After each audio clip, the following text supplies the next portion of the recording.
राधे राधे दोस्तों, आप सभी का स्वागत है हमारे चैनल क्रिएटिव कहानियां पर। आइए जानते हैं तीसरी पुतली चंद्रकला की कहानी।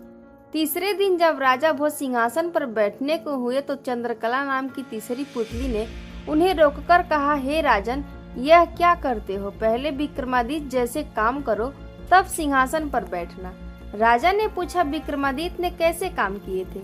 पुतली बोली, लो सुनो। तीसरी पुतली चंद्रकला ने जो कथा सुनाई वह इस प्रकार है। एक बार पुरुषार्थ और भाग्य में इस बात पर ठन गए कि कौन बड़ा है।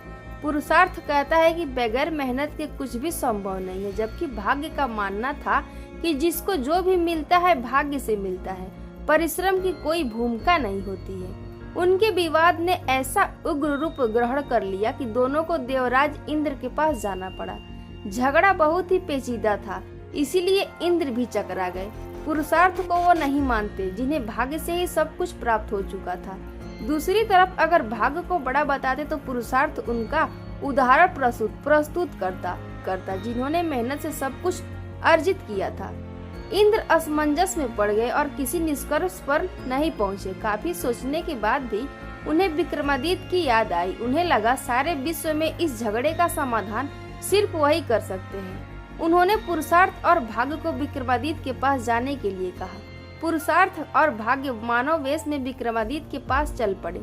विक्रमादित्य को भी झगड़े का तुरंत कोई समाधान नहीं सूझा। उन्होंने दोनों से 6 महीने बाद आने को कहा। जब वे चले गए तो विक्रमादित्य ने काफी सोचा।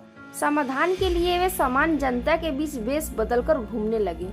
काफी घूमने के बाद भी जब कोई संतोषजनक हल नहीं खोज पाए तो दूसरे राज्यों में भी घूमने का निर्णय किया। काफी भटकने के बाद भी जब कोई समाधान नहीं निकला तो उन्होंने एक व्यापारी के यहाँ नौकरी कर ली।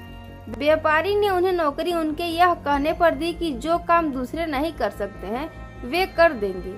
कुछ दिनों बाद वह व्यापारी जहाज पर अपना माल लादकर दूसरे देशों में व्यापार करने के लिए समुद्री रास्ते से चल पड़ा। अन्य नौकरों के अलावा उसके साथ विक्रमादित्य भी थे। जहाज कुछ ही दूर गया होगा कि भयानक तूफान आ गया।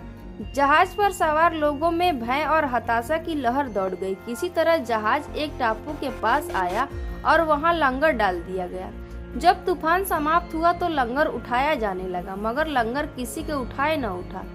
अब व्यापारी को याद आया कि विक्रमादित्य ने यह कहकर नौकरी ली थी कि जो कोई नहीं कर सकेगा वो कर देंगे। उसने विक्रम से लंगर उठाने को कहा। लंगर उनसे आसानी से उठ गया।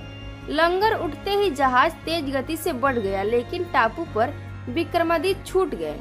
उनकी समझ में नहीं आया कि क्या किया जाए। द्वीप पर घूमने फिरने चल पड़े। नगर के द्वार पर एक पट्टिका टंगी थी जिस पर लिखा था कि वहां की राजकुमारी का विवाह पराक्रमी विक्रमादित्य से ही होगा। वे चलते चलते महल तक पहुँचे। राजकुमारी उनका परिचय पाकर खुश हुई और दोनों का विवाह हो गया। कुछ समय बाद वे कुछ सेवकों को साथ ले अपने राज्य की ओर चल पड़े। रास्ते में विश्राम के लिए जहां डेरा डाला था वहीं एक सन्यासी से उनकी भेंट हुई। सन्यासी ने उन्हें एक माला और एक छड़ी दी। उस माला की 2 विशेषताएं थीं। उन्हें पहनने वाला अदृश्य होकर सब कुछ देख सकता था तथा गले में माला रहने पर उसका हर कार्य सिद्ध हो जाता। छड़ी से उसका मालिक सोने के पूरे कोई भी आभूषण मांग सकता था। सन्यासी को धन्यवाद देकर विक्रमादित्य अपने राज्य लौटे। एक उद्यान में ठहरकर संग आए सेवकों को वापस भेज दिया तथा अपनी पत्नी को संदेश भिजवाया कि शीघ्र ही वे उसे अपने राज्य बुलवा लेंगे। उद्यान में ही उनकी भेंट एक ब्राह्मण और एक भाट से हुई। वे दोनों काफी समय से उस उद्यान की देखभाल कर रहे थे। उन्हें आशा थी कि उनके राजा कभी उनकी सुध लेंगे तथा उनकी विपन्नता को दूर करेंगे। विक्रमादित्य पसीज गए। उन्होंने सन्यासी वाली माला भाट को तथा छड़ी ब्राह्मण को दे दी। ऐसी अमूल्य चीजें पाकर दोनों धन्य हुए और विक्रम का गुणगान करते हुए चले गए। विक्रम राज दरबार में पहुंचकर अपने कार्य में संलग्न हो गए। 6 मास की अवधि पूरी हुई तो पुरुषार्थ तथा भाग्य अपने फैसले के लिए उनके पास आए। विक्रमादित्य ने फैसला दिया कि भाग्य और पुरुषार्थ एक दूसरे के पूरक है। उन्हें छड़ी और माला का उदाहरण याद आया। जो छड़ी और माला उन्हें भाग्य से सन्यासी से प्राप्त हुई थी, उन्हें ब्राह्मण और भाट ने पुरुषार्थ से प्राप्त किया। पुरुषार्थ और भाग्य पूरी तरह संतुष्ट होकर वहां से चले गए। कहानी सुनाकर पुतली बोली, बोलो राजा, क्या आप में है ऐसी न्यायप्रिय फैसला देने की दक्षता और अमूल्य वस्तुएं दान देने में हृदय और सामर्थ्य है। राजा फिर सोच में पड़ गए और तीसरे दिन भी सिंहासन पर नहीं बैठ सके। चौथे दिन चौथी पुतली कामकंदला ने सुनाई विक्रमादित्य की दानवीरता की कहानी। दानवीरता की कहानी सुनने के लिए हमारे चैनल को सब्सक्राइब करें और वीडियो को लाइक करें। मिलते हैं फिर से विक्रमादित्य की कहानी लेकर अन्य वीडियो में।